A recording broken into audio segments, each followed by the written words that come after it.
nila ibinubuhay kung ano ang tinuturuan dito. Nag-embrace dito sa tinatawag na prosperity gospel.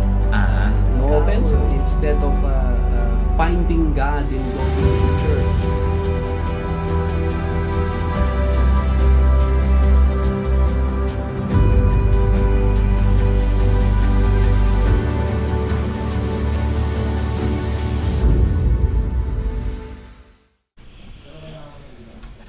Well, hello.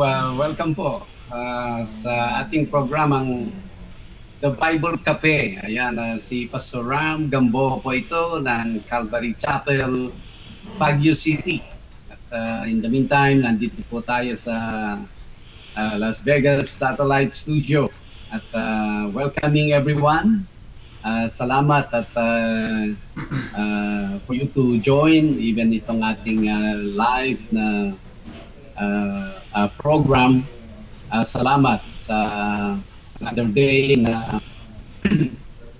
excuse me, tayo ng ating Panginoong Yahweh to have this episode. At salamat din po sa bawat isa na patuloy kayong nagiging encouragement or even viewing and trusting ang ating buong crew ng Bible Cafe at sa mga viewers natin who watch this at least a week time ay you know na ang ating pong sole intention dito ay yung propagate natin ang lahat ng sulok na daigdig ng gospel to this program.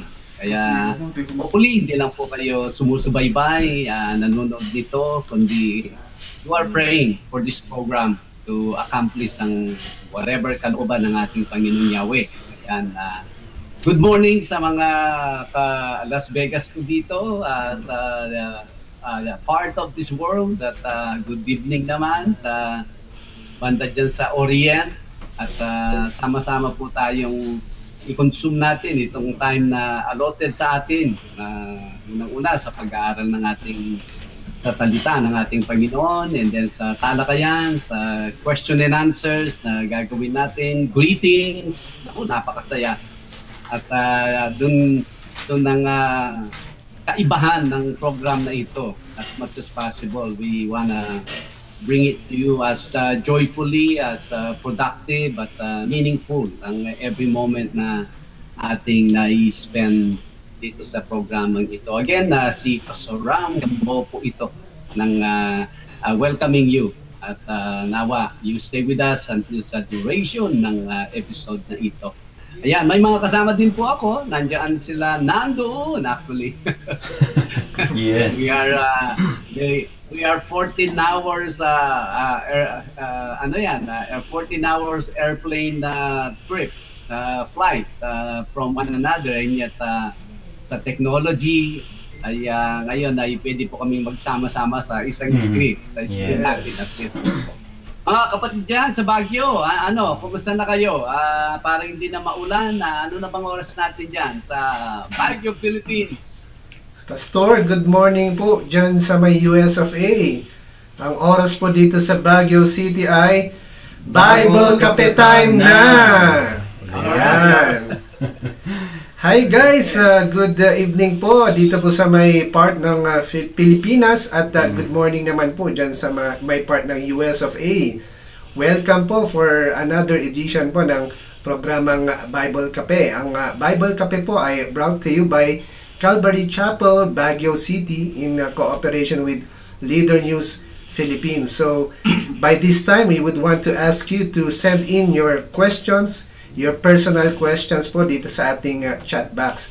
So if you want to reach us, you can text these numbers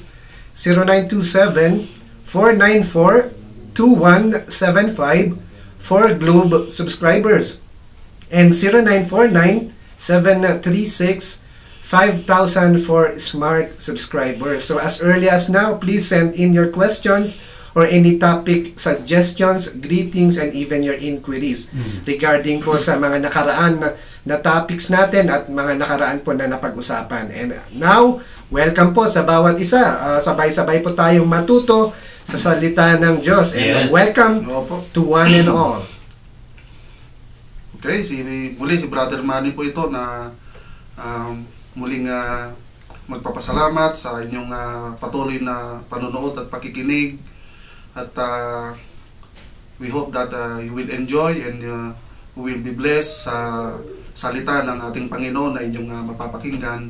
Once again, maraming salamat po sa inyong pagsuporta sa programang ito.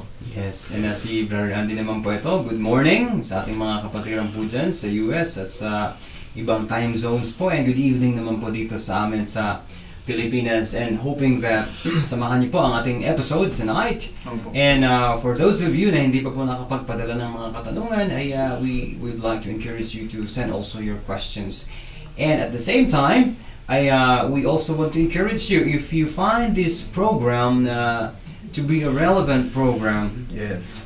why don't we share it sa ating po mga friends, no? Sa ating Facebook walls, dahil ang ating pag-uusapan naman po dito ay none other than the Word of God, at ito po ay kinakailangan ng bawat isa. We know that a lot of people these days they are into different things, but we know what are the end of those things. Ano po? Disappointment. But if we have the Word of God, at ito po ay nagiging instrumento tayo na tayo ang nagagamit ng Panginoon these days, ay nabibigyan tayo ng chance, no? Why not grab it? So Yes. again, we encourage you also not only to join us, but if you could also, or if you may, share din po sa inyo pong mga walls or mga kaibigan ang ating pong link sa gabi pong ito. Again, maraming salamat po. Alright. Salamat mga kabagis, mga kapatiran dyan sa Baguio. Parang old term yan na ginagamit ng mga kapatiran natin dyan sa Norte. Anyways, welcome all. I see everyone online and watching us right now. Let's have a study dito sa Book of Proverbs. Chapter 8 pa rin po tayo. If you have a Bible, you can open your Bible sa Book of Proverbs, chapter 8. And we'll look at our proverb of the day. Yan, and after that, we can recognize and greet everyone, at least for those who are on the screen ng aming mga gadget dito. Alright. Sa Proverbs tayo ngayon, Proverbs chapter 8, 22 to 31. This is one interesting segment. Medyo mahaba siya, pero we will not thoroughly go in detail verse by verse. We will get at least 3 or 4 elements that we can bring it out and relate sa ating mga buhay, even sa buhay natin ngayon. Lalo na tayong mga Kristiyano. Ano po? Sige po, please join us. Proverbs chapter 8, verses 22 to 31. Ang sabi po niya, "The Lord possessed me at the beginning of His way. Before His works of old, I have been established from everlasting, from the beginning, before there was ever an earth." Ito po, ang part na ito, sinasabi ng wisdom na she was accompanied when Yahweh created everything. Before everything existed, wisdom is already considered by Yahweh to everything that He wants to create, at least a physical world, because there was already a spirit world before the physical came in the picture. So, ito po, ang wisdom is actually so integrated, so kasama siya sa just about everything that Yahweh created. And before ang tao nakialam sa creation, sa nature, isn't it? It's yung eco cycle niya ay perfect po siya. Yung tubig dumadaloy, may evaporation, condensation, giging ulan, papalig na naman. It is really a perfect cycle. At the same time, everything is being filtered. Yung mga halaman, yung pollution o yung alikabok o yung carbon dioxide, it's being filtered. Kung titingnan natin, it's really well done. Perfect, as we call it. Kasi sa book of Genesis, repeatedly, that everything Yahweh, Elohim had done was good. Ayun Yes. po. Kaya merong key component to how Yahweh did it. He operated with His wisdom, and wisdom that speaking to us now. Ayan. Now, before we will look at the many parts na wisdom was considered, ay i-relate po natin ito sa ating mga buhay. Well, tayo po ay lalo na tayong mga Christian, say mga born again. The moment we came to know ang ating Panginoong Yeshua as our Savior, ay we were given a restart position. Parang yung old ay tapos na. Now, He gave us a new position, even allowing us to ask anything in His name in order to put together this life, in order for us to be of a contributor sa natin, sa buhay na ito. And yet, another element. And also, we want to be well. Number one, we want to be righteous and with our fellow men, and we want to be godly. So we want to be well. How can you live that life, and how can you accomplish that goal if you do not have wisdom? Now, look, wisdom is actually part of everything Yahweh had created. And ang outcome, it was perfect. Opo. I believe sa ating mga Kristiyano, if we desire something in this life, if we ambition to a certain position or gain or wealth, that should always be secondary when it comes to desiring to have the wisdom. Kasi wala po tayong maayos. Oo, maayos mo yan, but it will not last. Oo, na-accomplish mo yan, but it's not serving.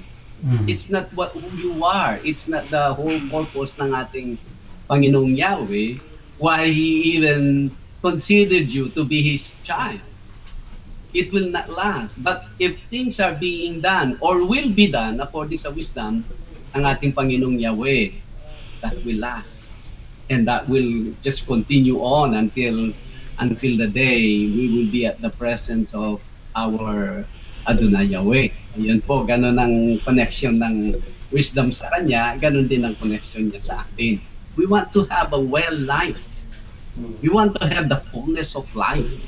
But we definitely, if we want that, if we desire that, we cannot compromise that by embracing any just wisdom, even the wisdom of man. You may seem to have an advantage at the moment, but that will not last. You may seem to build something, but that has hollow parts inside. There's an emptiness sa tao ngayon, lalo na sa maraming tao, even mga so-called Christians. They go to church and everything, but there's some emptiness sa kanilang mga buhay because their lives are not guided, led, empowered by the wisdom of Yahweh. Ayan. Kaya, imagine, I don't know how many episodes na tinatalakay natin, wisdom lahat. Opo. Parang kung, if you're learning how to preach, if you're studying an epistle, one is, keywords are always important, repeated words, Yes. especially. So ngayon, ang wisdom is being tinuturuan niya tayo many times, many segments na ito. Kaya, he was part, or she was part, even before the very first material thing appeared. Sabi po niya sa 24, when there was no depth, I was brought forth. Nung wala pong lalim. When there were no fountains abounding with water. Before the mountains were settled, before the hills, I was brought forth. So, bago pa ang mga yan, bago pa yung may depths, as I was studying this, what's the importance of depths, yung lalim? Ano yung importance ng fountains? Yung tubig. Well, siguro sa atin, we can immediately say, oh yeah, importante yung may fountains. Well, for one is, meron pong nagsabi sa akin, actually, nakatira pa po kami dito sa United States. Yung sa backyard namin, pinasimento ko at dumating po itong truck na mixer and then they pour it. Gusto ko sana yung ano siya, straight o walang guhit. And then ang sabi nung gumawa sa project, sabi niya kailangan siyang lagyan ng guhit. Kasi ang semento nahinga, gagalaw yan. Pero kung malaki siyang bahagi na wala siyang guhit, ay magka-crack. Kung gano'n ang semento, gaganon po siya. Yung tataas yung isang part kasi gumagalaw siya eh. Opo. Ano kaya ang purpose ng depth? Lalim lang ito eh. I can see that might not be the exact purpose ni Yahweh, but meron po siyang purpose. Yes. Imagine kung halimbawa kung you wanna create something basta ginawa mo lang, it looks good to yourself pero you're missing those particular critical details na ginagawa mo, but wisdom was there. Wisdom was there. Now yung fountains, it helps the earth breathe. It cycles. Na alam natin sa may mga marunong sa sasakyan, you need a water pump. You need some water that going through the system para hindi siya ma-overheat. We do not know other than ang fountains is actually sometimes yung fountains drinking yan eh. Mainom mo siya pero we do not know ano yung in-accomplish niya sa baba or sa under the earth. Kaya itong mga details na we will see it, we'll say a little bit. They are important. And they were put together. Hindi lang ito design ng nature, hindi lang ito kumbaga yung something that you enjoy doing it. No, they're critical part ng creation ni Yahweh. Kaya ito minimension ng wisdom. Kung hindi nag-operate si Yahweh with His wisdom, these details will not be dito sa creation na ito, and we do not know how long this world will last. Pero we know that the people man will destroy this creation of Yahweh. Especially ang mga namumuno ngayon. I'm not talking about sa Philippines. I'm talking about worldwide. Basically, they are anti-God. And they are into destroying what Yahweh had created. Ang sabi po niya, when there was no depths, at 24, I was brought forth. When there was no fountains abounding with water. Before the mountains were settled, before the hills, I was brought forth. Alam po natin, ang mga mountains, nakikita lang natin sila, matataas sila, pero really, we do not know ano ang other purpose niya in keeping the creation. For one, alam natin, ang mga mountains, ano po sila, para silang mga, sila po yung nagpo-protect sa isang area, halimbawa, malakas yung hangin, kaya dyan po sa may Nueva Vizcaya, seldom na marinig natin na they're being devastated by typhoons natin sa Pilipinas. Mountainous kasi siya from Aurora. Pagpadating yung hangin, tumatama yan sa mga mountains. Kaya pagdating niya sa Nueva Vizcaya itself ay province, ay hindi na siya ganun kalakas. So, and other things, mga mountains, hindi lang yung mga design, hindi lang yung mga for the eyes. marami po silang purpose or function sa creation or sa mundo. Before the hills, I was brought forth. While I was yet, He had not made the earth or the fields. While as yet, He had not made the earth or the fields or the primal dust of the world. Before that, hindi gagalaw, hindi gagawa ang ating Panginoong Yahweh kung hindi accompany ang wisdom niya. Nandun at nandoon. Hindi yung, maganda to, gawin ko. Si Yahweh, He knows what will be the end result of whatever He will create. And so He did not create without wisdom part of it. Sana tayo, ganun din tayo, no? Kaya, ang sabi nga ni James ay quick to listen, easy to speak. Actually, kung i-apply natin yon, not only in listening at saka speaking, when we observe, when we collect information sa buhay natin, let's do that quickly. Let's bring them about sa ating Panginoon. But all the things that we pursue sa buhay na ito is very careful siya. Make sure wala kang approach na hindi tumaan sa wisdom ng ating Panginoong Yahweh. I think we will be well. We will be well. Ganun din kasi ang Panginoong Yahweh. Before, hindi siya gagalaw. Without, hindi. Walang wisdom ito, hindi niya gagawin. Yes. And then sa 27, when He prepared the heavens, I was there. When He drew a circle on the face of the deep. When He established the clouds above. When He strengthened the fountains of the deep. Wow! When He assigned to the sea its limit, so that the waters would not transgress His command. When He marked out, 29, the foundations of the earth. Then I was beside Him as a master craftsman. Tingnan po natin, no? Verse 31. Nandun po siya. Dito, there are those people who give a different perspective on what is creation. This group calls themselves flat earthers. Flat earthers. Yung kanila pong advocacy, ang kanilang view na flat ang mundo. Hindi po siya bilog. Hindi po siya bilog as a globe, kundi the earth is flat.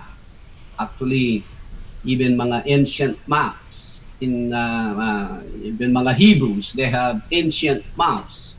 Kasi may tinatawag na foundation of the world. It is standing on something, ang foundation. And also, yung tubig ay meron po siyang boundary. Something is blocking the boundary ng tubig. Or else, mag-transgress. Aapaw siya dun sa part na water should not be there. So, ang binasa nating mga details ng creation, it seemed like it's going to that advocacy na perhaps that is one thing all of us should also pursue in studying it. Ano po? Now, ang sabi niya sa 30, and I was daily His delight, rejoicing always before Him. Daily po, delight ng Panginoong Yahweh, ang nandiyan parati ang wisdom in everything that He does. Hindi niya kinailangan ng wisdom just to create ang creation, just to create everything. Nung tapos na, then ibinaliwala niya ang wisdom. No.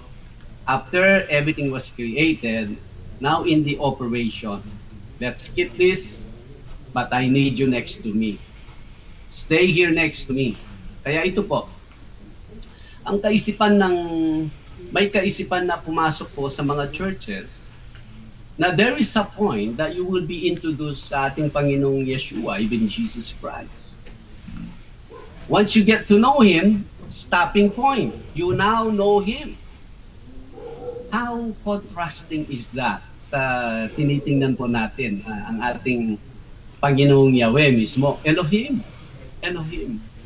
Na after kinreate ang mundo, I was His delight daily. Hindi yung, okay, tapos na ako sa'yo, alis ka na dyan. Ngayon na, okay na to. No, yung wisdom ay nando. You see how even Yahweh, even Elohim is so sensitive in everything that He does. Parang nakadikit ang wisdom sa everything that He does, He judges, and everything. Kung si Yahweh, He considers wisdom as His delight. Paano pa kaya tayo? Kaya maraming mga, ito yung malungkot sa mga maraming Kristiyano na they have already arrived when the idea is we're still on our way. Parang they're building their kingdom here, they're building their comfort here, they're building their whatever their preferences are, they wanna build it here. Wait a minute, we are on our way. Yes. Kaya nga to the point, pag talagang mataas na yung kanilang pader at kumpleto na yung kanilang refrigerator, matsapweran na nila, even ang Bible mismo. Then, I was beside him as a master craftsman. And I was daily his delight, ang sabi po niya. And then lastly, 31, rejoicing always before him. Ito, even ng dalawa, may relationship. Let me read again yung verse 30b. And I was daily his delight. Natutuwa ang ating Panginoong Yahweh in everything at present, nandun ng wisdom sa kanyang mga gawa, mga kilos. Not only that, rejoicing always before him. Pati yung wisdom, natutuwa siya. Pati hindi matutuwa ang wisdom na that's how important siya. So let's try to give importance sa kung ano ang wisdom ng ating Panginoong Yahweh. Wow, ganun din natin siya mag-gravitate to us. Pero kung hanggang ngayon ang ating focus ay nasa material na bagay, nasa physical na bagay, nasa spiritual, who cares anong mangyayari later on? Basta ngayon, nakukuha ko yung gusto ko. Who cares anong mangyayari doon? Definitely, walang wisdom po yun. And then lastly, sabi po niya sa 31, rejoicing in his inhabited world, and my delight was in the sons, with the sons of men. Ang sinasabi po niya, rejoicing in his inhabited world. Kita niya, wisdom, yung Yahweh has all the ideas, but incorporating ang wisdom to everything that he did. Final outcome, kita mo, birds are flying. I think meron kayong background dyan, birds are flying, ocean, rivers, mountains, fields, trees, forests, beautiful. It is an inhabited world. Ano po yung inhabited world? Mabubuhay ang living thing diyan. Yan ang outcome. Yes. Yung kayang mga involvement natin sa buhay na ito, no po? Yung kayang mga we call it accomplishment or success sa buhay na ito. Can someone live dun sa kini-create natin? Or we just continue to draw the line? But diyan ka, dito ako. Yes. We will build wall. Pag na-build mo ito, sino kaya ang pwedeng mag-inhabit sa binibuild mong buhay? Only you. But the creation Yahweh created and put together is an inhabited world, habitation, tirahan ng mga buhay. Ayan. Kaya I believe ang challenge sa atin po, only two things na lang. Challenge po sa atin. What kind of a life do we try to accomplish sa buhay na ito? Can someone else live sa buhay na piniprepare mo? Or only you and your family? Sa akin to. That's dead. That's dead. That has no wisdom. That's too selfish. That's too greedy. That's too inner focused. Pero ang wisdom is, the more you get involved, the more people can inhabit. The more people can live sa nakocover nating buhay. You know, that is wisdom. Kasi yan po ang ating Panginoong Yahweh. When He created it, even wisdom, nakita niya yung wow, inhabited ito. Kumbaga, pwedeng tirahan, mabubuhay ang taong ito. Kaya nga, ang law ng ating Panginoong Yahweh, the Torah teaches us how to live a life well to you, well to your fellow man, and pleasing to your God. That is in habitation ng mga buhay.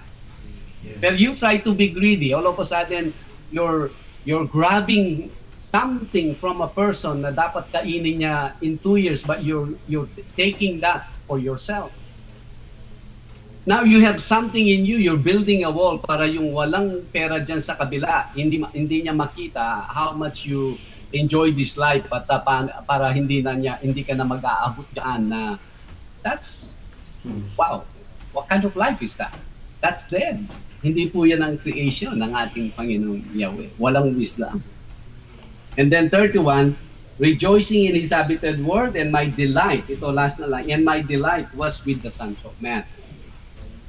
Kung ang tao nakikita niya, na-advance siya, yung tumataas siya, dumadami yung kanyang savings sa kanyang bank account, and he finds it well, wala pong wisdom.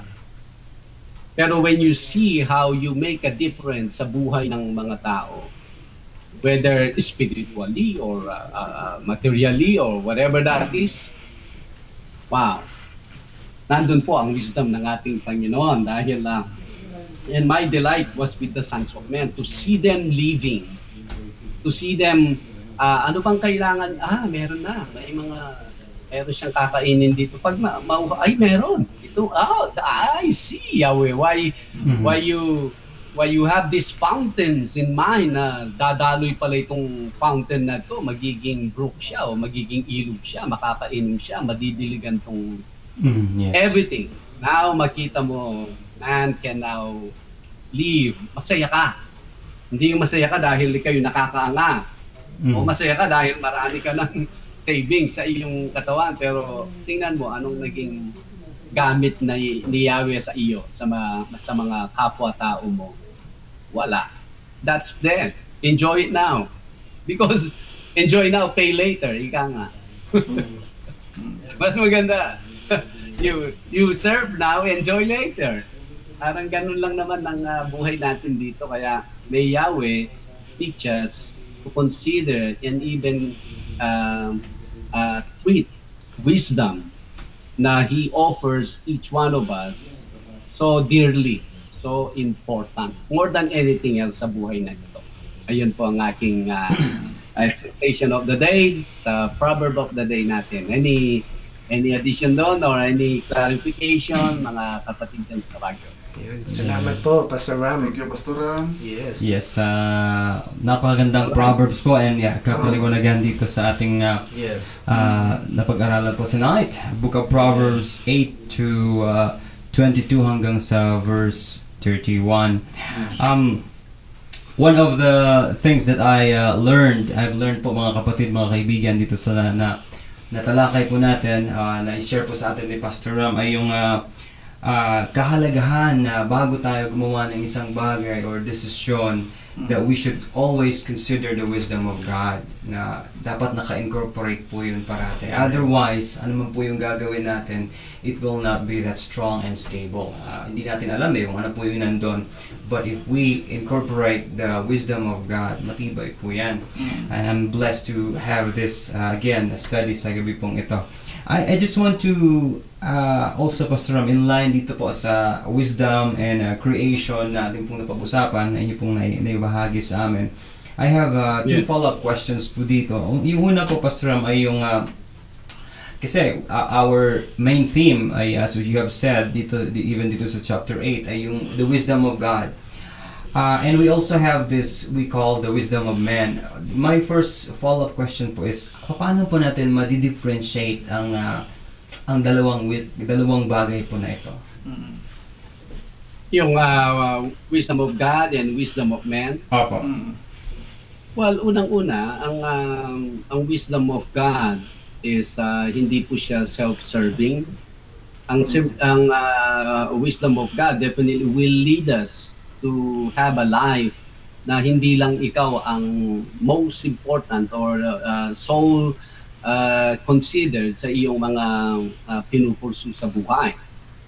You're not into building your kingdom or your wealth or your yung alam mo naman mga tao ngayon as living in a Greco-Roman culture is they do everything, even go to school at they finish at the more they do that, the more na nakakataas siya sa other people na hindi nagkaroon ng ganun na opportunity, and we accepted that as a norm.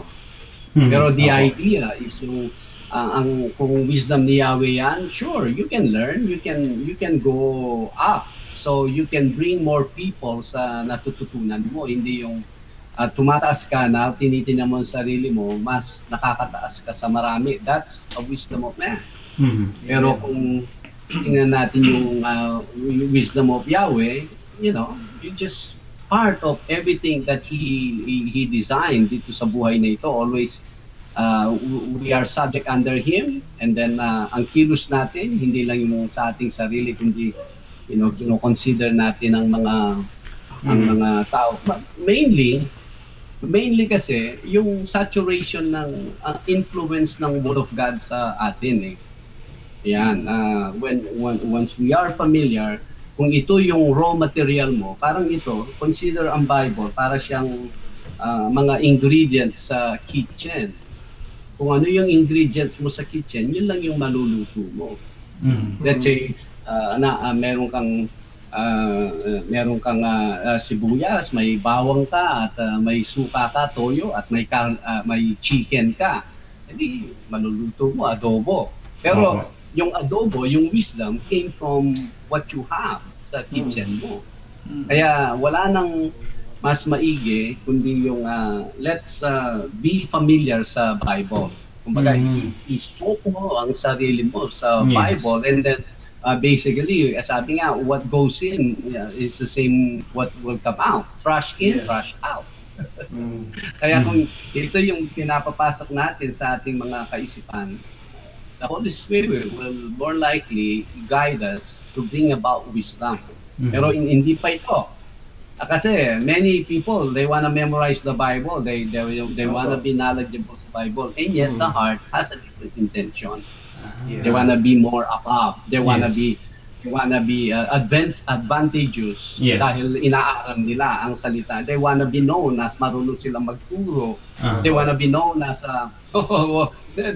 wala po dyan ang wisdom ng ating Panginoon. But at least know the Scripture is the first step.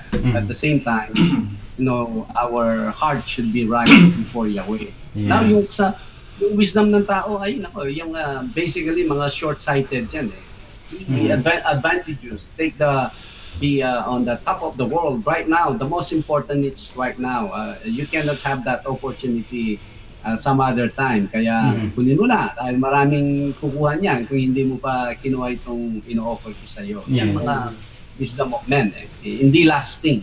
Ika nga.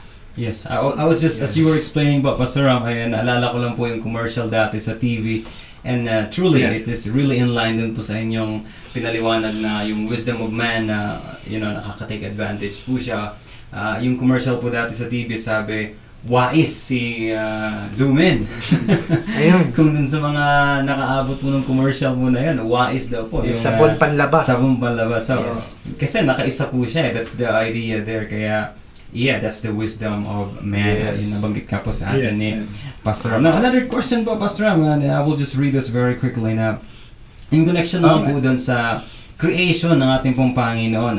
As we know, He created everything that there is na nakikita po natin, mga halaman, karagatan, mga ilog, from the smallest to the greatest na nakikita po natin mga mata, ay nilikha po itong lahat ng ating Panginoon, mga kapatid, mga kaibigan, according sa salita po ng ating Panginoon. Now, in the New Testament po, Pastor Ram, when our Adonai Yeshua, he was looking for a fruit dito po sa isang fig tree, and he found out that fruitless ang fig tree po na ito, and he cursed it. Kumbaga kinausap po niya na huwag ka nang mamunga. And then right there ay wither po ang fig tree po na iyon. My question po is that, can we really say na yung mga halaman po, mga punong kahoy ay hindi lang po ito mga halaman, kundi ito rin po ay may mga buhay? Tama po ba, Pastor Ram? Buhay talaga po yan. Buhay po yan. Kasi kung hindi buhay yung mga halaman, ay, kumbaga, they will stay in one shape. Hindi, alam natin, makita natin, una, what do you call this, seed muna yan eh. Tapos, tubo siya, makita mo, buhay talaga, kasi moving talaga siya. Ang sinabi ng ating Panginoong Yeshua, nung siya ay they tried to stop him nung ang mga tao were saying Hosanna in the name of Yahweh sa entry niya sa, remember yung triumphal entry as they call it. Ang sabi ng mga Pariseo, sabihan mo nga yung mga tao, huwag nilang sabihin yon, and then sabi niya, kung if I will stop them, these very rocks, itong mga bato, sila na ang magsasalita. So, imagine pati yung mga bato, Yeshua is saying they can actually praise and worship His very presence at that place. Wow. So, kung ang mga bato, ay there is something in them, how much more kaya sa mga halaman. Kaya yung halaman, definitely, buhay po yan. Kaya yung iba nga, kinakausap nila yung mga halaman. Sometimes, kinakausap ko yung mga halaman, pero hindi ako naghihintay ng sagot nila. Opo, Pastor. Sabi nga nila, okay lang, kausapin mo yung sarili mo, basta wag mo lang sagutin. Yes, Pastor. Maraming salamat po. Pastor, knowing that the wisdom of God was involved even from the beginning of time, even from the creation, from the mountains to the valleys to the hills, Pastor, it was good. But one question po, Pastor, na what's the real purpose? Why did the Lord created human, knowing na He can exist without the existence of human, Pastor? Even yung kayang nature kasi nagpupuri na sa kanya to the point na ang mga tao sa panahon ngayon ay they have a hardened heart sa ating Panginoon. Yes. I believe we cannot hindi natin maangkop ang lahat ng reason ni Yahweh and why He created man, yung existence natin. Opo. Pero for me lang, my perspective, when I see and meet mga tunay na Kristiyano, actually seldom sila.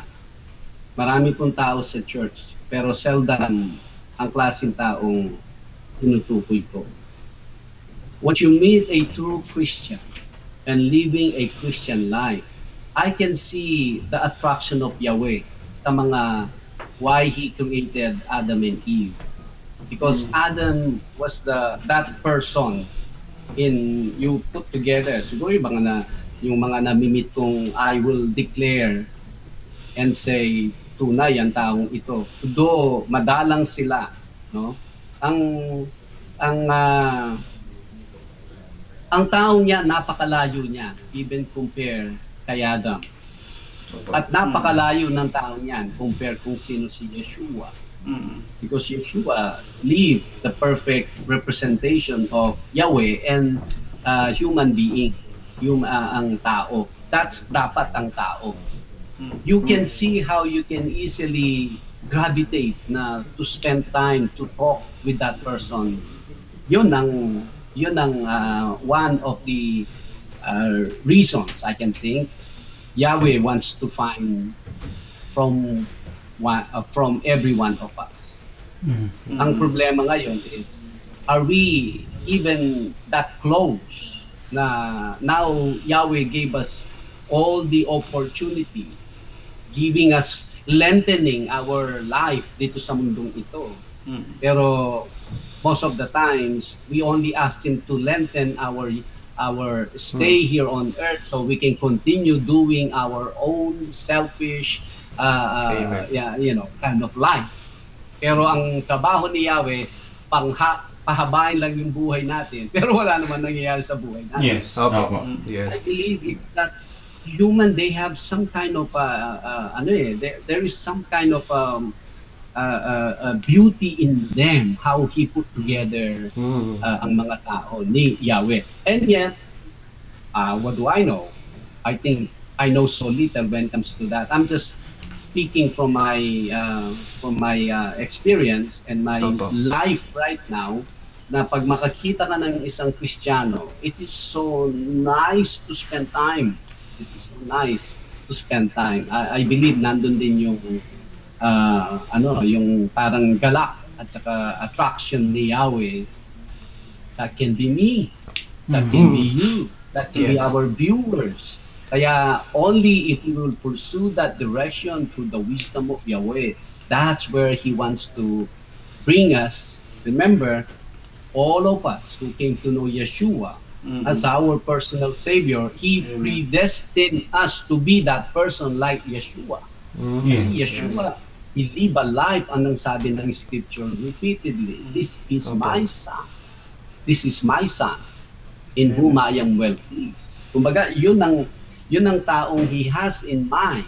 Na isn't it so good to see yung mga gumagalaw sa harapan mo are so pleasing before you? Yes. Yung yun ang one reason, but I'm sure Yahweh has many more reasons why He created ang tao and the physical existence.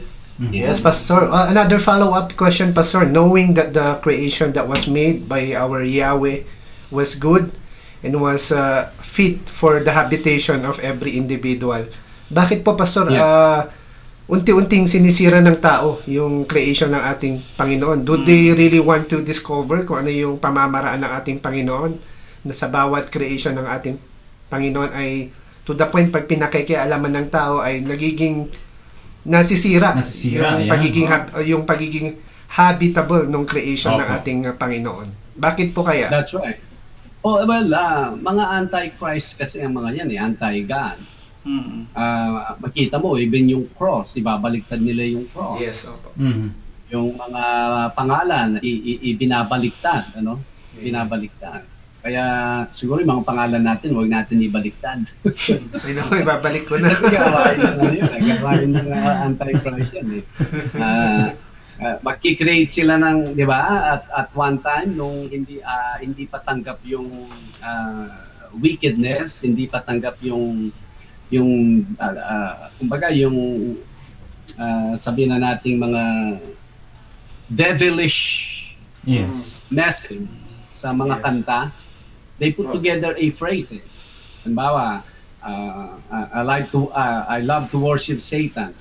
And then iyan nila, now they will play it the other way around. Backmask po nila, Pastor. Opo. Ano yan? Backmasking po. Tama po, Pastor. Yung backmasking, pag i-play mo na siya ng kung paano siya, kung ano yung intention nila, bina-backmasking mo na. Pero they will reverse that, and then i-play nila, you hear a different sound. Amen. Pero ngayon, harapan na ngayon. Imagine na may mga lyrics na, I wanna cut your hands. Wow. Hindi pwede. Noon, hindi pa pwede yan. Ngayon, pwede na po yan. Ngayon, pakinggan mo yung how they condition ang mga kabataan ng mga tao ngayon. Harapan na ang wickedness, ang mga intention nila. Now, these are the people who are in charge. Kaya makita mo, every single day, how many acres of forest that they continue to burn. They continue to destroy at talagang sinisira nila ang ilog. They dump down all kinds of chemicals sa ocean, all kinds of chemicals sa ilalim ng lupa natin. They dump ang mga nuclear materials and everything. Ang air natin is so polluted and purposely meron silang ini-spray sa sky and polluting. Who knows what kind of chemicals yung nakikita natin dyan, na-inhale natin. They are into destroying the world purpose. Ang mga taong ito. Kaya lang I think it's going to be too late for the majority of population to realize and to make magre-revolt. What are you doing? They're only so small of a percentage, but they are in charge right now. They have the money, they have the banks, they have the yung sabi nga yung sa mga medical, they hold that. Yung mga sa mga United Nations, nandyan sila, but they meant to destroy the world. Banking and They meant finance to enslave us. sila. Yes. Kaya anong gagawin mo if you're anti-God? God created, God is life. So if you're anti-God, you destroy and kill everyone. Then once you kill everyone, then kill yourself. That's anti-God. But God is opposite. God life, and then He brought more life. You can see. Sana gumising ang maraming mga Kristiyano na they are still swallowing that pill of deception ng mga taong ito. They're instead na they're becoming pleasing before Yahweh, just like Yeshua. They're just slave of one area of these people constructed a system na hanggang sa humihinga ka ay slave ka niya. Bago ka mamatay, babawiin niya yung lahat ng binayad niya sa iyo pagiging slave. Ay bibili ka ng mga gamot, papa-opera ka, papa-chemotherapy ka. Everything ko. It's time to get what I paid you. Ikaw naman, you give all your money just to remain breathing. Is that that's the world we are living in. Sana, ano pa ang kailangan para gumising ang tao, no? Dapat it's time to wake up. Yes. Parang on the other side po, Pastor Ram naman dun sa yung ginagawa po ng mga tao, they're destroying the creation. On the other side po, nakikita ko naman po na marks of a person who knows Yahweh or his instruction is that he appreciates yung mga simpleng bagay na may buhay. For example, when I during the time when I still living na hindi po kakilala ang Diyos personally, ay madali lang pong manakit ng mga mga hayop, mga pusa, sinisipa lang, mga aso. Yung iba nga, But right now, it's different. Makita mo lang po yung isang maliit na halaman na parang manghihinayang ka na po na maapakan po siya or masaktan kasi may buhay po yan. And that is a sign na ang isang tao na yan ay, andun ang kanyang understanding na ang bagay na yan, gaano man po kaliit, gaano kalaki mga kaibigan ay nilikhayan ng Diyos. And we should honor Him na naglikha po ng mga bagay na yan. Yes. Alright. Tama. I agree. Alright, sige po. This time, we will have our greetings and pagpapatuloy po natin maya-mayang konti ang ating mga talakayan regarding po dito sa salita ng Diyos at sa mga follow-up questions pa po. Pagbati po muna sa ating mga kapatiran, kaibigan joining us online, and I would like to greet. Unahan ko na po kayo sa pagbati. As you greet, let me excuse myself and then I'll be right back. Alright, sige po. Kabagis. Sige po, Pastor. Okay, sige, continue lang. I would like to greet, una-una po ang aking pinsan, again, dyan po sa you're in Sweden, di ba? Yeah. Sure. Sweden or Norway, but Sweden, no? Welcome. Mayong hapon din sa Sweden, and thank you for joining us. Of course, mga kapatid po natin sa Calvary Chapel, Baguio City. Dito po si Brother Dennis at Brother Manny. They will greet you po one by one. Ayan, from the start sa lahat po na naunang nag-view dito, mauna po namin kayong babatiin right now. Mag-umpisa po kay Sister Edeline Yabot Oitas. Ayan, happy viewing po, Sister Edeline. Also kay Brother Jed Gamboa who is monitoring us dyan sa may Quezon Hill. Also kay Sister Wilda Diaz. And Sian, of course. And kay Papa Danny Olais. Hello po. Also watching right now. Si Brother Restan Labrador. Ayan, hello Brother Restan. How are you? Kailan po tayo magkikita?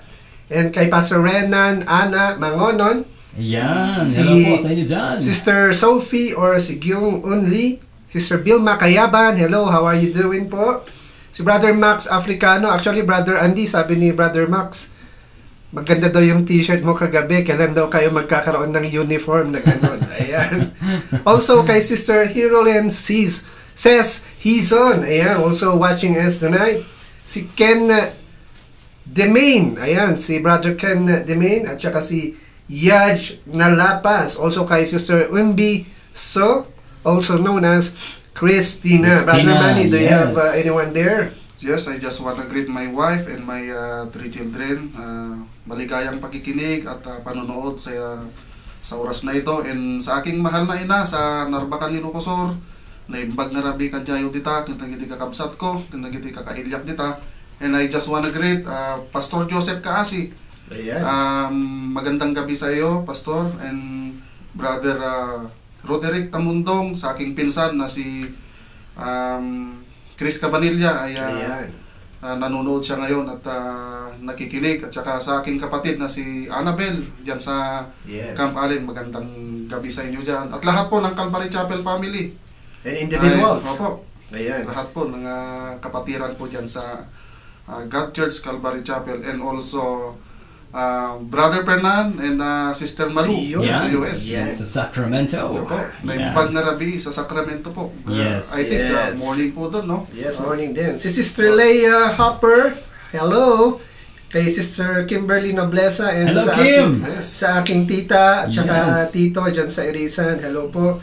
Si Sister Gerson Gasno Mayo. Yes. Hello, happy viewing po. And also kay Brother Don Fernando Vergara, kay Hello. Sister Renz, Yes. and kay Little Seb. Ayan. And also kay Pastor Anthony Solis, dyan sa may Olongapo. Ayan, Brother Andy, Olongapo, right? Olongapo, Bataan. Yes, Bataan po. Pastor- Makalapit lang po yan. Pastor Roel Castillo, dyan sa may Calvary Chapel, Rizal. Yes. Ayan, si Sister Janet Alexander. Hello po, Ate Janet. Brother Jonathan Bacani, Yes. Sister Crema Canlapan, yung tito ko dyan sa may Ordaneta po ay nanonood din po, si Uncle Nilo Cabuco, and kay Sister Rosana's Sunflowers, Brother Andy. Andyan din po si Brother Alan joining us. Ayan. Ito po ay nagkatangkasa po pala kayo, Brother Alan. Kaya Good to know pala. that you are well right now. At sa mga kaibigan pa po no, na kakatunin lamang po, again, you are watching the program The Bible Cafe. Yes. At ang ating subject po dito ay pinag-uusapan po natin walang iba kundi, of course, mainly ang salita po ng Diyos and yung mga katanungan po regarding the Christian walk or the Christian faith or the Word of God. So, Yes. if you have questions, we would like to interact with you. Please send us your questions dito po sa ating chat box na inyo pong nakikita sa inyong mga monitor. Also, kung kayo po ay perhaps kung meron po sa ating mga kaibigan, kapamilya na maybe they're wondering sino kaya si Yeshua? Kasi pag galing ka po sa ibang, kung halimbawa nakaka-convert po natin into Christianity and we used to hear the name Jesus, and then perhaps some of you are wondering, sino ba to si Yahweh or Yeshua? Actually, we prefer for example, in Yeshua, we prefer to use or to call or to address his Hebrew name, yung Yeshua.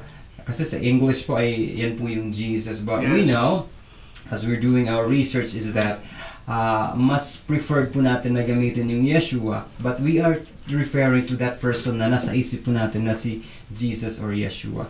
For one, ay meron pong kahulugan yung Yeshua. Ayan, that's why we prefer that. And throughout the Old Testament, mababasa po natin itong mga pangalan na ito na Yahweh, Elohim, El Shaddai, and so perhaps mapapakinggan niyo po yan as we continue having this program. We are talking to the same God po na Diyos or we are referring to the God of the Bible. Yeah. And si Sister Ana Peralta is also with us right now, and also kay Mama Angelina Orsab. Yes. And also kay Sister Suzette Mariano, sabi po niya, good morning po, with a heart. Ayan. Si Pastor Ram po, baka meron po kayong Yes. mga greetings po dyan sa may US of A. Opo, yan. Okay, salamat. Thank you. Let me see. Si Pastor Eddie Palaes watching us right now. Mayong gabi, Pastor Eddie. Mayong gabi. Yan. Yes. Salamat, Pastor Ed, for being with us. At si Sister Mines dyan sa Bataan, magandang gabi sa inyo po dyan. Gabi na sa Pilipinas. Si Sister Gleza dyan sa may Asin Road. Opo. Ayan. Naimbag na Rabii. Kay Nanay Lily as well. Please say hi. Si Sister Nena. Hello po, Nay. Hello, Nanay Nena. Good evening po. Christina Navarro. Yes. Yan, I see her here. All the way from Alaminos, Sister Pangasinan. Yan, Yes. Alaminos. Opo. Sister Janet. Yes po, siya. Pastor. Alex. Mag-greet na po natin. Okay. Narinig ko kanina. Si Sister Rosana. Sunflowers. Opo, Pastor. Alright, yan. Good. Good. Sino ba to? Si Yong Kyun Xiao? Oh. I believe that's Kuya Daniel po, Pastor Ram eh. Oh, si Brother Daniel okay. po. Opo. Ayan. Yung Kyung Xiao, Brother Daniel, how are you? Hope nakita ko yung picture mo eh. I saw your picture the other day, yung profile picture with your wife, no? Victoria Corpus Ayan. is also watching us. Yes. Magandang gabi po kung nandyan po kayo sa Pilipinas. Sa Davao po, Pastor. Sa Davao po siya. Davao City. Davao. Opo. Okay. Opo. Ba, Alright. kababayan? Sino po yan? Victoria Corpus. Opo. Victoria Corpus. Tita namin, bro. Tita namin. Yes. Yun. Tita nyo. Okay, alright. Welcome po. Si Gerald Talicol Giron. Hello po. Gerald. Good morning sa atin dito, no? Yun. At least yan ang mga nakikita ko sa Yes. ano ko dito. Si Jinbi po, Pastor. Gusto ko yung batiin. Yes, sige po, Sino siya? Pastor. Si Jinbi, ayan. Si kapatid po ni Sister Judy dyan po sa Qatar. Hello, Jin. Hoping that you are doing well. Okay. Sure. Okay. Alright. Sabi ni Welcome Pastor home, Anthony welcome Solis, Pastor. Sabi ni Pastor Anthony Solis, tamang-tama, nagsasurf ako, bro. Andy, hehehe. Sabi po Kasi niya. yung wise po kasi. Wise. Yung wise Opo. ni si Lumen. Sabi ni Brother Jonathan Bacani, it's praise Adonai, it's Bible Cafe time. Tama po, Brother Jonathan, Bible Cafe time. Ayan. Salamat, Brother Jonathan, for halos daily, magkakasama tayo Opo, dito. nice. I also wanna greet ang Auto Nation Toyota, Auto Wow. Nation dito sa Las Vegas, Hi. together with Sister Leia Hopper. Alam ko kanina, na-greet na ninyo sila eh. Opo. Sister Leia, magandang umaga. Please say hi to your fellow employees, crew, or sa lahat ng nasa Toyota Auto Nation. Yan. Yes. Nagpo-promote na tayo ng product Ayun. Gusto niyo bumili ng kotse Pastor, si Brother Ronnie Guillermo, sabi po niya, good morning Vegas family, good evening mga kapatid sa Baguio. Hello po, Brother Yan, Ronnie si Chef yan. Si Chef yan. Guillermo. Salamat Yes. po, Chef. Ayan. Good morning din daw po, sabi ni Brother Ed Mosqueda. Good Ayun. morning, Bible Cafe. Yan. Yan, Brother Ed. Nag-teach kagabi si Brother Ed. Kaya maagang gumising yan. Baka hindi natunawan kagabi. Opo. Brother Ed, magandang umaga. Mamaya nga, tingnan natin kung madala ko yung mga balikbayan ba sa LBC. Ayan. Pastor, Alright. sabi ni Brother Eddie Pelaez, salamat. Watching you, kapatid. Sabi po niya, Pastor. Sa inyo. Yan. Ayan. Very good. Alright, sige po. This time, we will read Yes. some of the questions na ating pong pinadala. Pinadala po sa atin ng ating mga kapatiran through the chat box po dito. Yes. Una po ay I have here, galing po kay Ma'am Crema Canlapan. Again, Ma'am Crema, good morning po sa inyo dyan. Ito po ang kanyang message po, Pastor Ram. Sabi po niya, what are the ministries you have sa Calvary? Referring to Calvary Chapel Baguio. Can you share the structure or order? Do you have main ministries then subgroups under them? Yun po, Pastor Ram, basically yung katanungan po ni Ma'am Grandma. So, yan.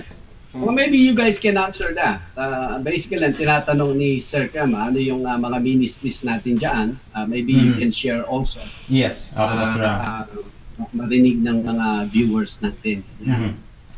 Ayan, yes, I will give at least yung unang or some of the things that we used to do and some of the things that we're currently doing. Before we do like evangelism, meron po tayong evangelism before, but right now, I think it lasts up until like 2 years ago, and we have the music ministry, we have the youth ministry, we have Bible studies at home, but for now, we have yung kay Mami Conchita, ano po? Yun yung currently that we are doing. Radio ministry. We have radio ministry before, and bago po dito sa Leader News Philippines, mostly po nung sa radio ministry po natin dati ay mga kalalakihan sa church. We're really having fun doing yung recording po ng panahon po na yun. We are enjoying at the same time learning together sa salita po ng Diyos, and at the same time we also have right now yung tinatawag po natin na Saturday na ministry po natin or gawain na kung saan actually this is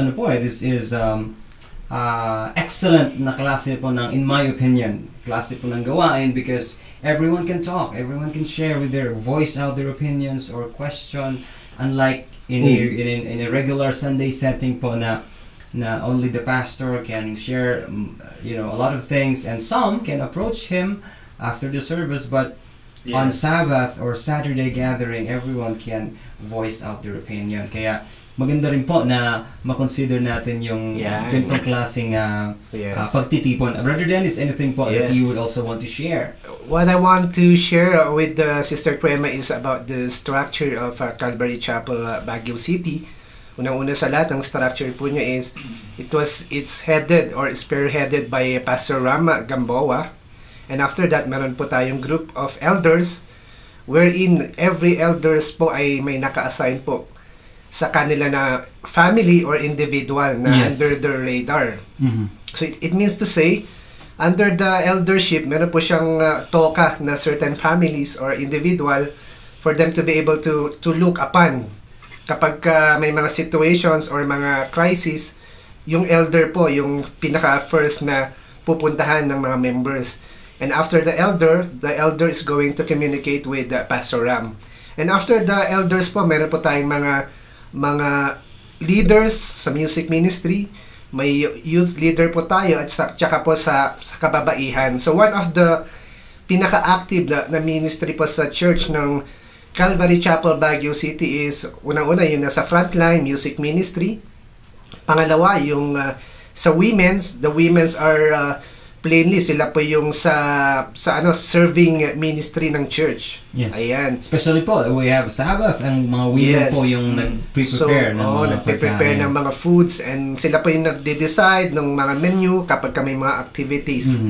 And also, we have also isang elder din po na naka-assign na to look upon the finances of the church. So, hindi po pinakikialaman ni Pastor Ram yung monetary or yung financial plan ng church. Kung may mga meetings po tayo sa church, ay all the voices of the elders must have to be heard aside from the voice of the pastor. So currently yun po yung ministry na meron pa ang Calvary Chapel, and pinakabago nga po na ministry that we are having right now is na-off po tayo sa radio ministry, pero the Lord opened another door for us to minister sa pamamagitan po ng broadcast dito po sa Leader News Philippines, wherein we can reach out as many individuals na pwede pong manood dito sa internet. So basically, yun po yung paano umiikot ang administration po ng Calvary Chapel. Yes. Ayan, hopefully nakapagbigay po yun somehow ng enlightenment sa atin po, kapatid or Ma'am Crema, kung paano natin ginagawa ang mga bagay-bagay as far as Calvary Chapel Baguio, yung folks ng Calvary Chapel Baguio. Meron din pong isa po kanina, this is I believe sa kaibigan po ni Brother Manny, kasi may tanong po siya. It's not necessarily scripture, pero ang sabi lang po niya, Pastor Ram, ay anong religion yan, Tol Manny? Ayan. Brother Manny. Ayan. So, ito po, kakilala niyo po ito, Brother Manny, ano po, no? Itong parang si Yaj. Yaj po ba ito or Jay? Oo, binaliktad din bro. Si Yaj na Lapas. Ayan. Well, if I may answer po, no, itong katanungan po ni Jay, ay, well, Calvary Chapel po, we're not just a religious group, but we consider ourselves, yung mga kapatiran, or especially yung core group, are as brothers and sisters. Yes. As the Bible says that wala naman talagang maliligtas by religion, Yes. but through Adonai Yeshua sa pananampalataya po sa Kanya. Yes. This is a non-denominational group. Yes. Meaning to say ay hindi po ito kagaya ng mga karamihan natin pong nakikita. And with that, I believe Pastor Ram can give us more information po regarding dito sa Yes. ating pong grupo sa Calvary Chapel, Baguio. Oh yes, well, like you said, Brother Andy, I agree. By the way, salamat sa pagsagot sa tanong ni Sir Crema, Brother Dennis, Brother Andy. Meron lang isang ministry that we also do under sa Calvary Chapel Baguio. Yun na nga yung inductive training kung saan ang structure na present ay it is our church.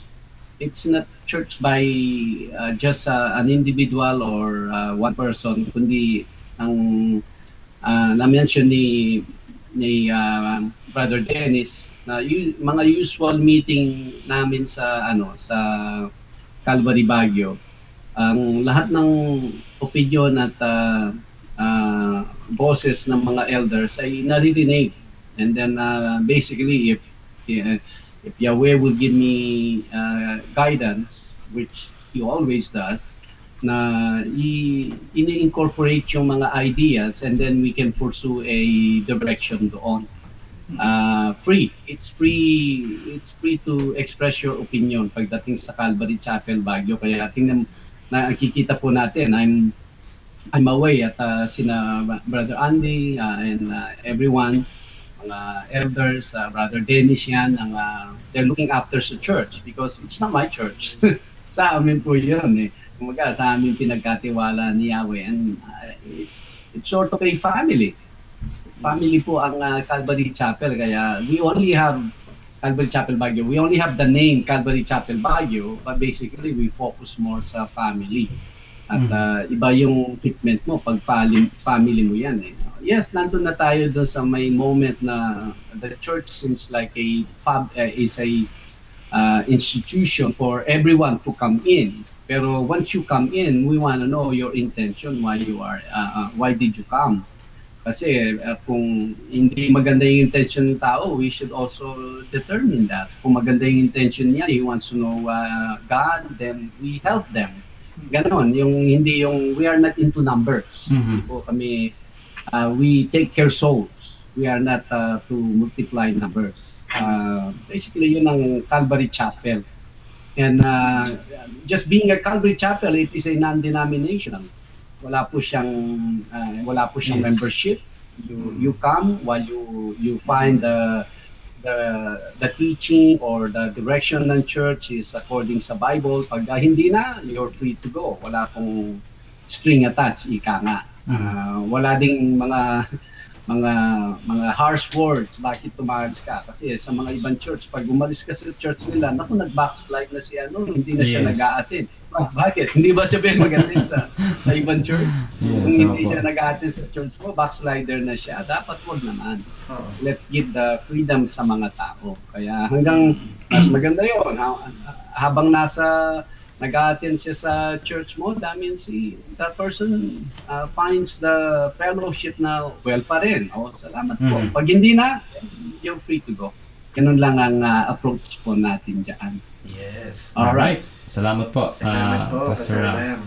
Alright, now let's move on sa ating pong next question. Ito po ay pinadala sa atin ni, do you have it with you, Brother Manny? Yung question po ni Brother Alan. Ayan. Ayan. Habang hinahanap ni Brother Yes. Manny, I would like to greet si Portia Iris. Hello, Jose. Portia. Good Yan. evening. Also kay Sister IC Insan May Kabuko, also watching tonight. Si Mama Aida Ola is also viewing us tonight. Ayan. Do you have it with Yes. you, Brother Yes. Manny? Okay. Pastor Ram, ito po yung question ni Brother Alan de Castro. Pastor Ram, may tanong po ako. Lahat po ng religion ay isa lang po ba ang Diyos nito? Yun po ang tanong niya po, Pastor. Ayan. Isa lang yung Diyos nila. Opo. Isa lang po Ano ba ang po? Diyos nito? Opo. Lahat po ng religion po daw, Pastor. Mhm. Halimbawa siguro yung halimbawa sa atin ang tawag natin Yahweh sa mga Hare Krishna, gano'n na sa mga Muslim, Allah ang tawag nila. Opo. At iba-iba lang yung tawag nila sa mga Yes. Buddhist, Buddha, gano'n. Opo. Absolutely not. Hindi yung lahat ng religion ay isa yung Diyos. Ang supposedly ang mga Kristiyano ang kakaiba sa mga many other religions for one is our God, our Adonai, he is alive. Yes. Amen. Alive po siya at nagpunta siya dito in the person of Yeshua at siya ay nabuhay, namatay, nabuhay na maguli, and then he ascended up sa kaharian o sa langit, and yet wala po siya dito. Basically ang mga Diyos ng mga other religion, they are 6 feet under. Kumbaga, nalibing sila natunaw sila dito. They saw corruption. Ibang-iba ang supposedly ang Diyos ng mga evangelicals or even full gospel. Ang problema lang ngayon ay ang maraming mga churches ay binabawasan nila ang kung sino si Yahweh. Kaya at times ay marinig mo, they God, Jesus, we worship you, we study you, pero they're not studying the scripture thoroughly. Hindi po siya kumpleto ang pag-aaral nila sa salita ng Diyos. They pick a scripture that for one, it serves their doctrine, it serves their statement of faith, pero hindi nila na ipipresent ang buong counsel ng ating Panginoon. Kaya ngayon, yung mga nakikinig, ay they only know part of Yahweh's Yahweh's being, kung sino si Yahweh, pero hindi nila kakilala kung sino talaga si Yahweh. Yun lang ang problema sa mga evangelicals at mga full gospel.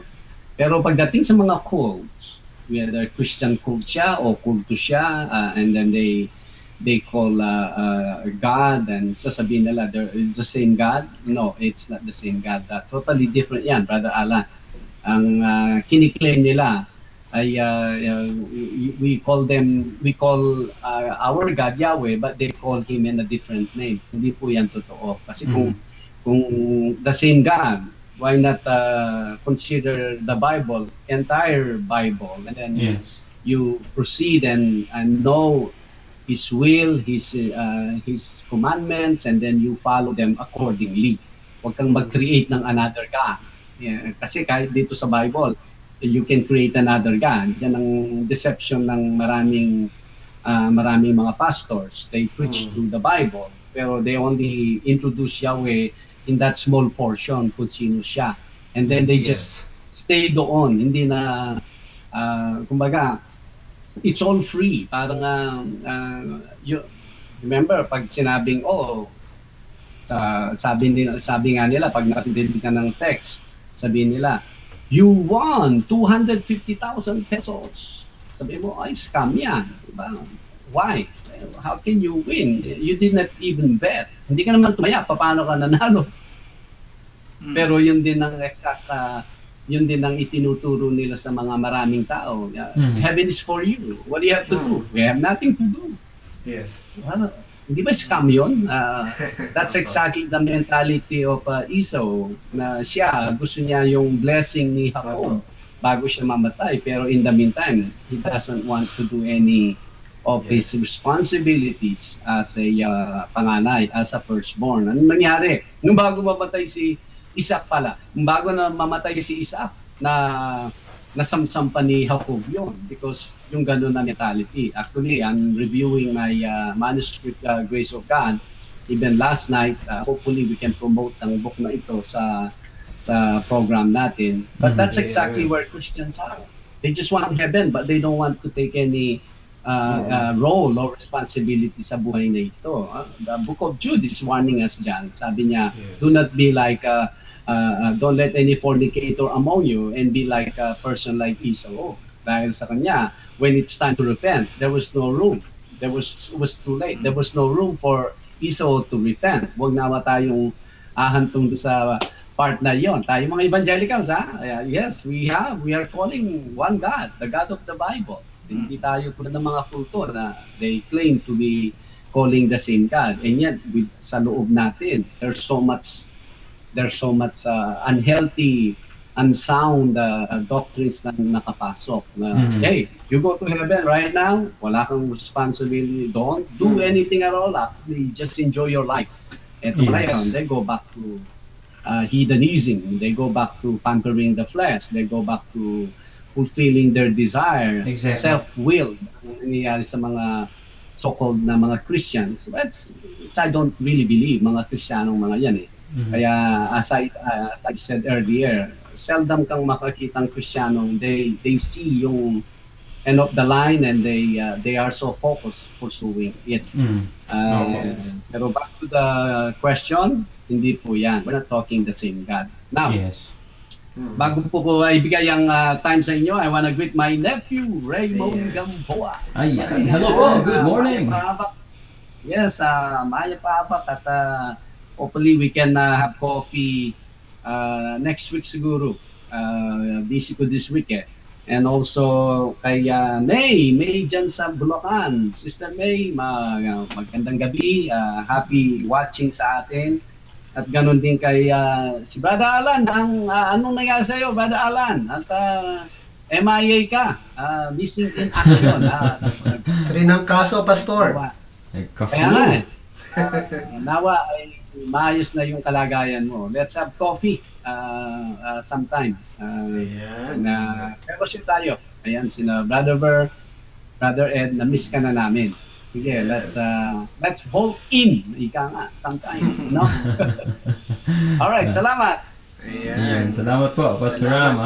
Just a greeting po kay Pastor Aging Tariman, dyan po sa Davao. Pastor Aging, maayong gabi sa inyo din ha, kauban ninyong pamilya. Hopefully you will enjoy ang ating pong episode tonight. Sister Tanya Vergara Andreas also joining us tonight. Also kay Brother John Paul Matthew. Ayan, sabi po niya, God bless po. Sabi po niya, ayan.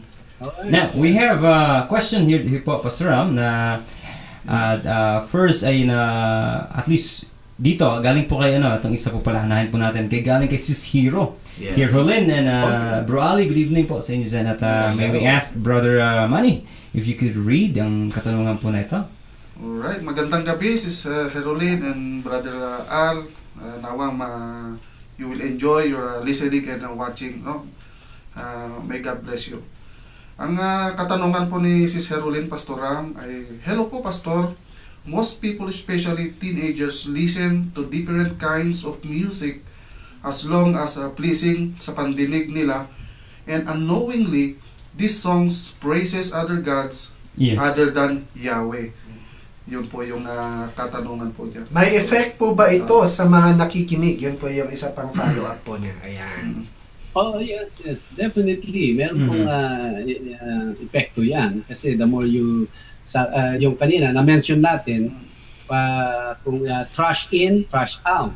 Kung you're saturated, imagine you continue to listen to music that edifies other gods or other beings or elevates something where Yahweh wants us to focus and to pursue this life.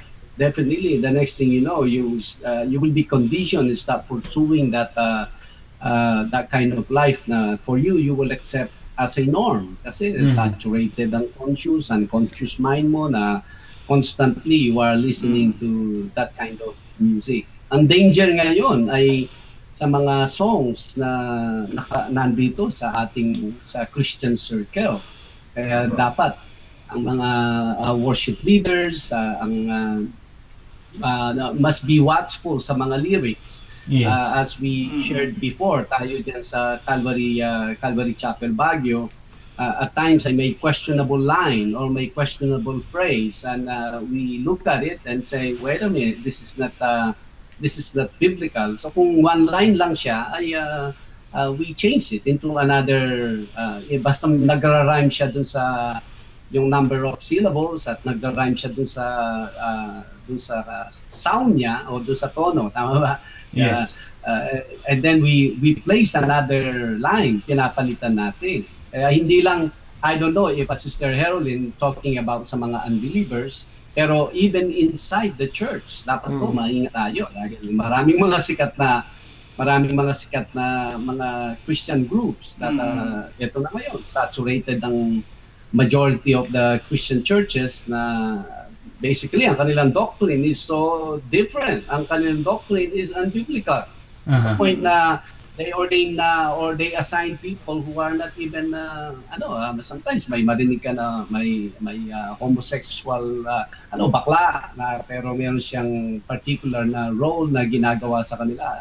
Anong doctrine nang meron sila? Kaya they continue to compose songs. Hindi ko naman sinasabing their composer or people who write their songs are also they also agree with that or they are also homosexual. But I'm just saying na kung yun ay meron na sa kanilang group, we have to watch yung kanilang mga lyrics. Baka hindi rin yan mga biblical or scriptural according sa sumiparating sa atin ng ating Panginoon. Yes.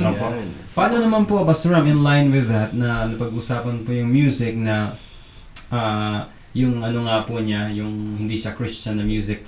Paano naman po yung mga music po, Pastor Ram? Halimbawa, sikat ng mga 60s like Beatles. Kasi meron po mga ganon and then pinapalitan lang po yung lyrics, same melody. Nire-revive. Yes, yung lyrics lang po yung pinalitan and then same po yung talaga. Ano naman po natin doon? Tama. Well, as a Christian siguro, we should be more creative than sa mga secular, mga unbelievers. They should copy us, no? They should copy us. Hindi tayo dapat imagine, ang daming pwedeng i-compose by the help of Yahweh. The Holy Spirit can help us to compose a song. Bakit pa natin, ba't isasakay natin yung gospel dun sa alam natin kung ano yung nakasakay dun sa kumbaga sa vehicle na yon, dun sa familiar sound na iyon, and then isasakay naturally pag marinig nila yan ay mariremind pa rin sila dun sa dating mensahe nung kantang yun. Ito napakaganda, Pastor. Napakaganda yung tanong ni Sister Herolyn, Pastor, no? Kasi Kala ko yung sagot ka. Yung palang tanong. Okay. Now these days, yung mga sikat po na mga singers, alam po natin na they are ungodly people. But most of mga kabataan po ngayon, ito yung gustong-gusto nila na pinapakinggan na. Even myself kasi, yung mga anak ko, yung panganay ko, I even check yung mga music na pinapakinggan niya, yung mga dinadownload niya sa cellphone niya. Ito maganda to, tanong ni Sister Herolyn kasi benefit to sa mga parents na kailangan din po nating i-check yung mga music na pinapakinggan ng ating mga anak. Kasi karamihan po ng mga music ngayon ay yung mga metal, yung mga antichrist, something like that. So salamat po Pastor Ram and Sabi pa Pastor ni Sister Crema Kanlapan, hi Rowena, good to see you here. Hello Ma'am Rowena, happy viewing po. Also kay sabi po ni Sister Crema also, once again, sabi po niya, salamat po Pastor sa sagot, sabi po niya. Yes. Sabi naman po ni Sister Malu Vergara, good morning Pastor Ram and Brother Manny and Brother Dennis. Auntie Malu, nandito rin po ako. Good morning po sa inyo dyan. Sabi na po ni Jed, hi Kuya Max, salamat po. Ayan. Sabi ni Brother Harold Olais, hello po, Pastor Joe. Thanks for watching po, the Bible Cafe. Sabi niya. Pastor Joe. Yeah. Gandang gabi, Pastor Joe. Sabi po ni Pastor Anthony Solis, hello raw po, or hello raw po Pastor Ram. Sabi ni friend mo, si Isaiah. Ayan, sa Yeah. isa. Oh, yeah. Anak po ni Pastor Anthony. Dito tayo. Ayan. Yes. Ayan, salamat po sa mga pagbati na yan, mga Yan. kapatid. And we'll proceed po sa ating next question. Ito Yes. po ay galing po kay Pastor Renan. Diyan po sa Okay. Lucena. Good evening Yes. po again sa inyo po Hello, dyan, Pastor Pastor Renan. Renan.